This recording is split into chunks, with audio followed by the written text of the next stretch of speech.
Good morning. Now I'm delighted because I got the Titans on the show this morning. So they'll be in town next week. But it's so nice to see Boston Globe journalist Ellen Clegg and School of Journalism professor Dan Kennedy, because they got a new book out, y'all. And I hear it's a hot one. People are digging it, or people are excited by it because somebody's got to be talking about what is going on in local news and how we save local news. So it's called What Works in Community News: Media Startups, News Deserts, and the Future of the Fourth Estate. Ellen Clegg and Dan Kennedy. Good morning, welcome. Unmute yourself, Ellen. Good morning. How nice to see y'all. Good morning, Babz, the future lawyer. we trying our best. How y'all doing? Tell me about this new book. Want to go first, Ellen? Yeah, sure. We're grateful that it's finished and it's actually out. Dan looked at his calendar and realized we first started kicking this idea around at a Chinese restaurant in Harvard Square in 2018 in December. We've been through COVID shutdowns. We got an extension from the publisher because we wanted to actually visit every community we wrote about. So it's a victory just to see it in print. Wow. And I was thrilled to have an excuse to come back to New Haven. The New Haven Independent was the main subject of a book I wrote years ago called The Wild City. And we decided that we wanted to come back to New Haven for this book, mainly because the Independent had changed so much through the addition of WNHH and especially your morning show. We really kind of look at it as the voice of New Haven. Oh, that's kind of you to say. And it's lovely to see y'all again. So when you're writing this book, Ellen and Dan, when you started it, were you hopeful about local community news? Was that a new concept? Was it just getting started? Were you feeling like, oh gosh, this is like the last straw, right? What were you thinking? I'll let Dan take that because he's been researching this for years. Yeah, I mean, I've been following what's going on with the local news crisis really since about 2008, 2009, when I first started coming down to New Haven. And I've been optimistic all these years. And even though we've seen an acceleration of local newspapers closing, mainly at the hands of hedge fund and corporate chain owners, we've also seen a real acceleration in the last few years of startup community news projects. When I was doing the Wired City, the New Haven Independent was one of a tiny handful of projects that were trying to fill the space created by the decline of corporate media. You had the New Haven Independent, the Voice of San Diego, Min Post out in Minneapolis, which is in our new book, and not much else. And today there were really several hundred of these projects. And there was a day that Ellen and I met at Northeastern and just started writing on a whiteboard what projects we were going to profile. And honestly, we could have picked any number of projects because there are just so many of them that are up and running these days. So we wanted to go for a variety of, we wanted geographic variety. So we've got, California, the East Coast, and the Heartland. We wanted to get urban and rural diversity. We wanted to get ethnic diversity. And we wanted to get a diversity of business models. Now, most of the ones that we ended up looking at are nonprofit, but we do have some for-profit in there, and we have several that are hybrids that are for-profit, but they also have a nonprofit arm that helps support their public interest journalism. So when you find all these, when you started to look at the decline in 2007, 2008, or whenever you started looking at it, and then you come across all these ones now, does it make you feel hopeful? Like, do you feel like, okay, or does it feel or does it make you feel, oh, this might not bode well for the future? We're very hopeful and optimistic. At the same time, though, it's been very difficult for the launch of new locally based projects to keep up with the closure of corporate-owned newspapers. And I mean, I think the way I look at it is that things will probably get worse over the next few years, but I do think there'll be a turning point where many communities are able to have their own independently owned project. You know, one of the problems, and then I'll shut up and let Ellen talk, but one of the problems is we're finding no problem in the affluent suburbs. We have a fairly wealthy community outside of Boston called Marblehead that has three independent news startups in this little town by the ocean. But at the same time, rural areas and communities of color are really having a problem establishing projects like this.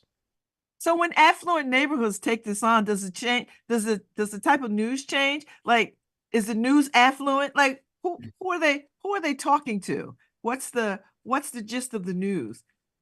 Well, that's a great question, Babz. I've been part of a group that launched a nonprofit in Brookline, Massachusetts, suburb of Boston, town of 65,000 that has pockets of very high wealth. You know, sports moguls live here. It's a lot of eds and meds people. But there are several faces of Brookline, and since the Brookline tab closed down last year, they're not being reported on. Housing is unaffordable. There's a racial wealth gap. There are pockets of great diversity in Brookline, and those populations are not being served at all. So local news gets down to the street level, street fairs, the school committee, housing policy, mass transit, public safety. All those, I think, are of broad interest to everybody. Well, Ellen, you're making it sound like Brookline.News doesn't cover any of these topics, but you're trying to fill the gap and cover some of those topics. Oh yeah, no, we're covering all of these topics. We have we're covering the town meeting, we're covering the select board, we're covering elections. We really covered in depth what's called the it's an effort to build multi-unit housing along the mass transit lines. And that's been a heated debate. We've been there every step of the way. So how do people accept that though? Like, are people receiving it? Like, are people, or do they feel like you're trying to embarrass us? Do you know what I mean? Like, what's the mood of the folks getting this news and tapping into this news? Well, it's very interesting because a local reporter and local people on the board, we hear from our neighbors all the time, why are you doing this? But we have a robust letters to the editor column. And I say the more debate, the merrier. We are actually seeing a lot of positive response, surprisingly. So, I get the occasional call, oh, Ellen, you're talking to the wrong people. And I say, well, who are the wrong people? So the best cure for somebody who thinks this is bad speech is more speech. Mm. And when you talk about reaching some of these underserved communities, the nonprofits tend to do a pretty good job of that because who are they trying to impress? They're trying to impress big funders in many cases. And what the big funders often are looking for is, are you reaching underserved communities? Are you reaching communities of color? Uh, they are less concerned with reaching the kind of affluent readers who respond to advertising than consumers of the corporate media are. I think the New Haven Independent, for instance, even when they had an all-white staff in the early days, uh, tried to dedicate itself to reaching out to all segments of New Haven. And now the Independent itself is a little bit more diverse than it used to be. And it has this wonderful radio station that really speaks to everybody in New Haven. Mm. So when you're out there looking at these, as you're doing this research and you're going across the country, what did you find most interesting about some of the news outlets that you've come across? Well, I'm from Minneapolis. I know the city pretty well, and I found a very, Min Post was started by journalists who were laid off from the legacy newspaper, the Star Tribune, and it's focusing on politics and policy primarily.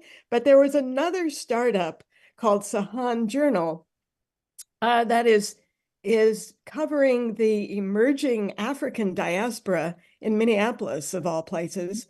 There are many, many Somalians in all walks of life, including, the Minneapolis City Council, who were not being covered. And so Sahan Journal launched a couple years ago. It's it played a crucial role in covering communities of color in Minneapolis after George Floyd was murdered. And it's gotten national attention and national funding and is doing quite well. Hmm. And are And you surprised by that? Like, is that surprising to people? I'm sorry, Dan. Is that surprising that it's doing well? Or does that say, oh, there was a need here and it's filled? It says there was a need here, and Sahan Journal has found even that it needs to cater to to cover the broader immigrant community in Minneapolis, which is growing. It's needed to translate its coverage into several languages, including Spanish, including Hmong, and so it's experimenting with new kinds of coverage for people who don't have broadband. Sometimes they distribute PDFs of stories at key locations. Hmm. that's interesting. That's very interesting. Um, let me tell you a little bit about the Colorado Sun, because I think that was one of the more interesting projects that I reported on. Um, the Colorado Sun was started about 4 or 5 years ago by 10 top people at the Denver Post who had survived round after round of cuts at the hands of Alden Global Capital, which, along with Gannett, is one of the two worst newspaper owners in the country. And so they started this digital only project, and within a couple of years, had grown into one of the larger news organizations in Colorado. Now, one of the hazards of doing a book like this is that sometimes events move so quickly that you can't keep up with them. So one of the things that we were really interested in about the Colorado Sun was that they were a for-profit public benefit corporation. Now, a public benefit corporation, it doesn't mean all that much, but it's kind of a signal that you are operating for the benefit of the public rather than for your owners.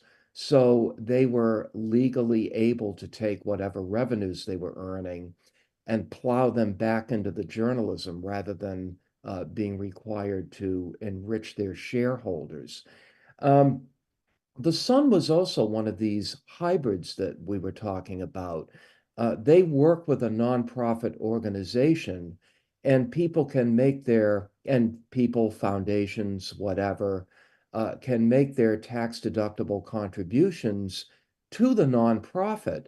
And the nonprofit can be used to support certain types of public interest journalism in the Colorado Sun. The other aspect of the Sun that we thought was really interesting was that there was a chain of 24 weekly and monthly um, papers out in the Colorado suburbs, the Denver suburbs. And the owners wanted to retire and they didn't want to sell them to a corporate chain. So, a new organization that's also in our book called the National Trust for Local News stepped forward and put together a deal that acquired these 24 papers. And they brought the Colorado Sun in as a co-owner to help manage the papers. So that seemed like a really interesting part of what the Colorado Sun was doing as well. Um, Now, as I said, events get ahead of us. Since the book was finished, the Sun decided that they were going to go fully nonprofit. So this interesting hybrid model that they were pursuing is going away. They're just going to be a nonprofit like the New Haven Independent. The other thing that they've decided to do is unwind their co-ownership of the 24 um, suburban papers. So, as I said, a couple of things that had really attracted us to want to do a chapter on Colorado no longer exist. But it's still a really great startup news organization that is independent and filling this gap created by the cuts imposed by Alden Global Capital. Another thing I wanted to mention about them is that I went out to Denver thinking that the Colorado Sun was just filling this gap in city coverage that had been created by the um, the decimation of the Denver Post. And what I found instead was that Denver really could not be described as a news desert. There are a lot of different media outlets in Denver that are doing a pretty good job. Now, the Denver Post has gone from 300 journalists at one time to just 60 when we were Wow. reporting the book. But that still makes them one of the largest news organizations in the state, even if half of them are devoted to covering the Denver Broncos. Um, so the Post still does important work. The Sun does important work. There's a startup online daily called the Denver Gazette that does some pretty good investigative work. There's Colorado Public Radio, which might be the largest newsroom in the state. They were up around 65 or so when I was doing my reporting. And as a result of all this, the Colorado Sun makes an effort, even though they've only got a couple of dozen people, to do some stories out in the rural areas of the state, because that's where the real need is. Um, Denver is not a news desert. The rest of the state really is once you get outside of Denver and the suburbs. And bringing reliable news and information to those rural parts of Colorado is something that the Colorado Sun sees as a really important part of its mission. Mm.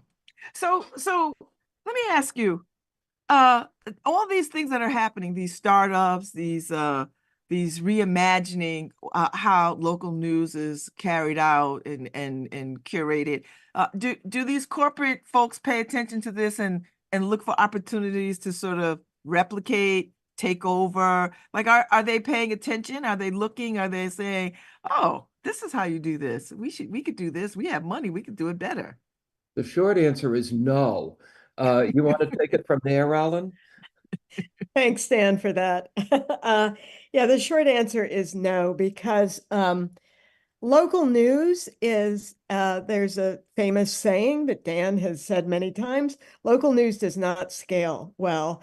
When I was at the Boston Globe, we launched a number of twice weekly local news sections all across Eastern Massachusetts, but it was based on advertising, and it was during the collapse of print ads. And people's definition of local news in a town is very particular, right? So and it differs from community to community. People in Brookline, they want to know what's going on at Brookline High. They want to know how the Warriors, the sports teams, are doing. They want to know when the street fair is, and they want to know when the First Light Festival is in December, and what merchants are going to stay open late. And that, if you're in a corporate chain media, that is impossible to do. It means you need reporters on the ground who are talking to people, looking at what restaurant is open, what's closing. And that's an expensive proposition for a regional paper to deploy reporters to, Massachusetts has 351 cities and towns. That's a tough ground to cover. But Well, what's Alan, Go you're ahead. talking about regional papers that actually care. Um, some of Yes. the two main chains that we complain about, the papers owned by Alden Global Capital and Gannett, they're just trying to squeeze out the last few drops of blood before they walk away from the whole thing. But since we're talking about Connecticut today, let's talk about the New Haven Register, because I think that the strategy is a little bit different there. The New Haven Register is part of the Hearst chain, which owns several other papers in Connecticut, and I have some admiration for the Hearst chain. I think they're trying to do a good job with the resources that we have, but they kind of look like what Ellen is talking about, and that is they are very interested in statewide stories. They're very interested in regional stories, and it's difficult for them to really get down on the street and cover what's going on uh, in New Haven on a day-to-day basis. They're really interested in larger stories that are of interest to all of their readers across the state. It's not necessarily a terrible strategy. As I said, I have some admiration for what they're trying to do, but it leaves a wide open gap for the New Haven Independent to come in and cover what's happening on the street on a day-to-day basis. And I mean, I think you're absolutely right. And to the success of the New Haven Independent, I get the sense that people relish having local news about things that are happening up to the minute where they are. Like people like, even though, you go to the comment section and everybody's got an opinion about whatever, they like that they can have an opinion about whatever, right? Like that somebody is covering, zoning stuff. Somebody's covering education. Someone is keeping a tab on all the apartments that are going up. Someone is, tracking the mayor's promises based on, what he said, by election. We're tracking who was hired at the police department and how white the police department is looking these days versus what it looked like 20 years ago. And so I get that. So that's not true, I imagine, in every place, that people don't want that kind of local news, or the people that provide local news are not interested in providing it that local. Well, they're not, the corporate owned press uh, is either trying to, as I said, squeeze the life out of their papers, or they're pursuing more of a regional and statewide strategy. So they're just not getting down on the street. You're just not really going to be able to make much money from the kind of hyperlocal coverage that we're talking about. Now, you can make some. You can have for-profit local media that is covering these kinds of hyperlocal issues, but nobody's going to get really wealthy doing it, and that's what the corporate media demands. Their shareholders demand it, and anything less than large amounts of profits just aren't going to be something that they're interested in. Mm. That's why so many of the projects that we're looking at are nonprofit. Now, Ellen and I really believe that we need a diversity of business models out there, and we wish that were more for-profit hyperlocal news projects launching. Um, by the way, I should say, of the hundreds of local news startups that you see out there, most of them actually are for profit, but that's almost a term of art. What they are is no profit. Uh, they're, one or two people who just decided to take out an LLC and start covering their community. But any time that you get a local news project that has more than a tiny little bit of reporting capacity, that's when you tend to see them converting to nonprofit, because weirdly enough, that's where the money is. Mm. And so by use the money is that means philanthropic giving, like foundations and who care about this and want to invest in communities in this way in terms of local news is healthy for communities. Yeah, it's the NPR model, really. I think people are familiar with that. So at Brookline News, we have 1,000 local donors, and it's at all levels. Our content is free, there's no paywall, but we have about 5,000 people who've signed up for our newsletter. And it's a sign of a healthy feedback loop with the community, that they care. We're starting an event strategy and a newsletter sponsorship strategy. So nonprofit status allows us to have a bigger revenue pie, hypothetically. A for-profit gets money from two different sources: advertising, which is way, way down, and by charging subscriptions to their readers.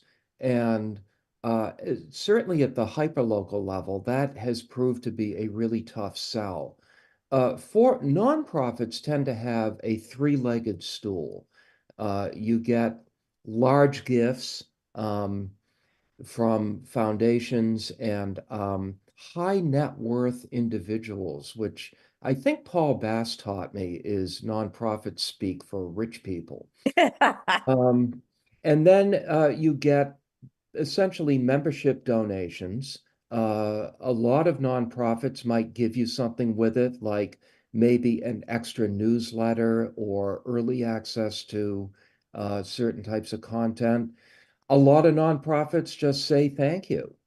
And then there is a third category that is sometimes referred to as earned income. And this is advertising. Nonprofits can take advertising, and events businesses. I don't think that the New Haven Independent has any paid events, but some of the nonprofits we looked at do. And some of them have free events that are sponsored. And so that ends up being another form of revenue. So the opportunities to bring in money to pay for the journalism these days are actually much greater with nonprofits than they are with for-profits.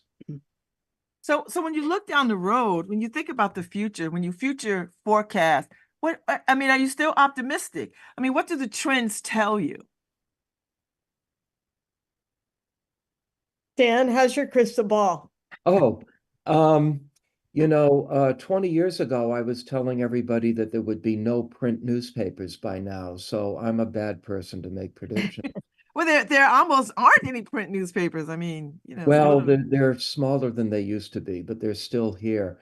Mhm. I think that what we're going to see is, I think that things will get worse before they get better, but I do think they're going to get better.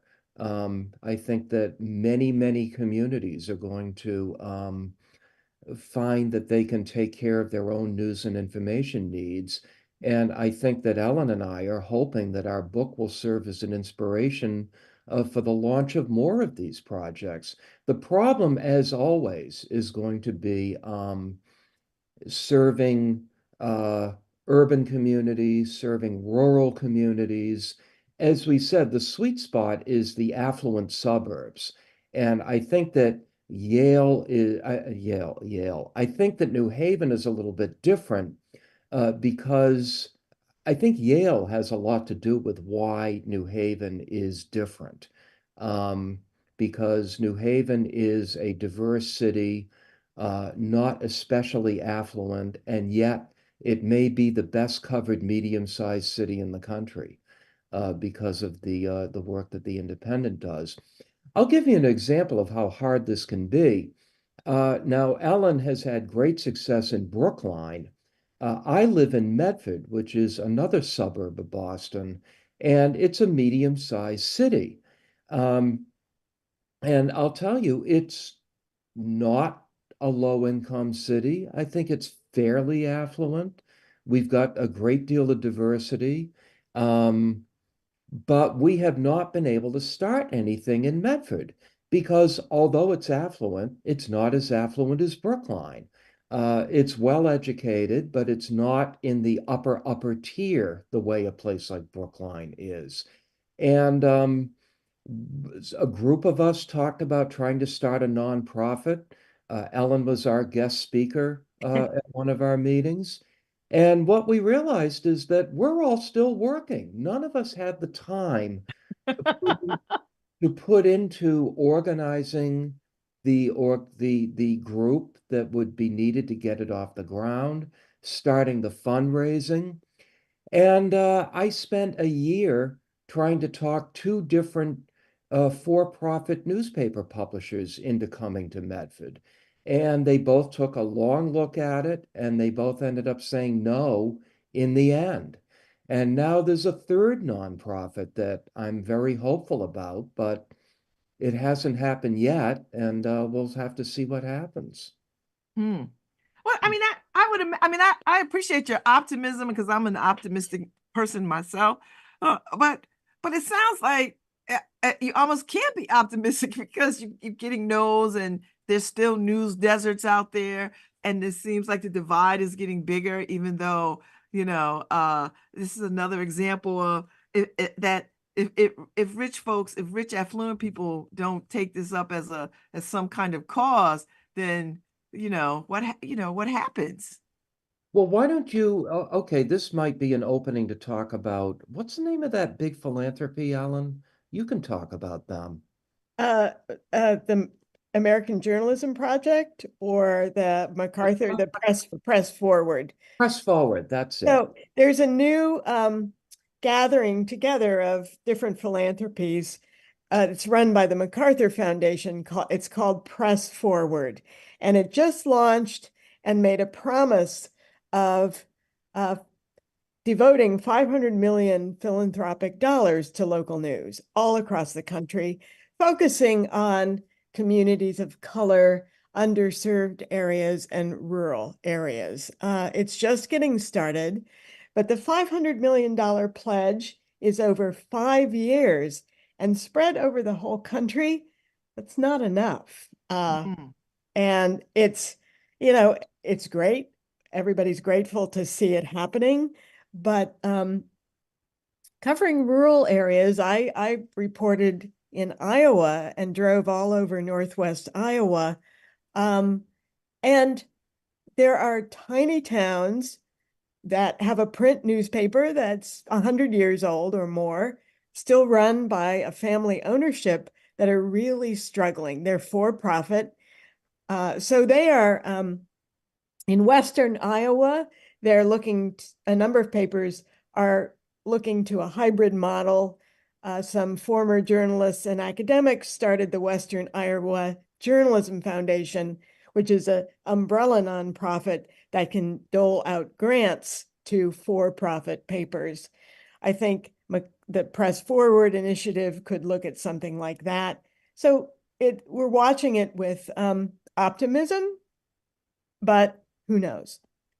As Ellen says, $500 million is not as much as it sounds. On the other hand, the people behind Press Forward are doing something very smart. They have identified foundations all across the country that they're trying to work with at the local level to try to leverage that $500 million into much more money that will support news projects at the local level. So there could end up being a multiplier effect. You throw $500 million into the pot, and that could result in that growing into a much larger amount of money. Wow. I've enjoyed y'all today. I'm so glad you could come on. But I know y'all are coming to New Haven. Ellen, are you coming to New Haven too? Are you I coming on can't. Tuesday? I can't. I'm out of town. Otherwise, I'd love to come in person. Well, Dan will be here in conversation with Paul Bass on Tuesday at Book Trader Cafe at 7 o'clock, 1140 Chapel Street. And we're going to talk about what works in community news. It's the new book by Dan Kennedy and Ellen Clegg. And thank y'all for coming on this morning. This is a very interesting conversation. I like having y'all as my guests. How's the podcast going anyway? Before Harry runs me off air, how's the podcast? Lots of fun. Still lots of fun. Yeah. Still engaging and interesting. You were one of our favorite guests, Babz, although I have to admit we tell that to all of our guests. That's No, good actually, we parenting. don't. That's good parenting. That's good parenting. I love all my children. You all are my favorites. So That's right. That's right. well, thank y'all so much for being great guests. I will see you, Dan, Tuesday, January 16th at 7 o'clock at Book Trader in New Haven. And I'm looking forward to having my copy of the book and looking forward to reading it. Thank y'all so much for being great guests this morning. Thank you so much, Babz. You take Thanks. care. And Thank say you. hi to Harry for us. He's back there somewhere, I know. He is back there somewhere. waiting to push us off. Thanks, Harry. Thanks, Paul. What Works in Community News by Dan Kennedy and Ellen Clegg. Thank y'all. I'll see y'all tomorrow. Thank you.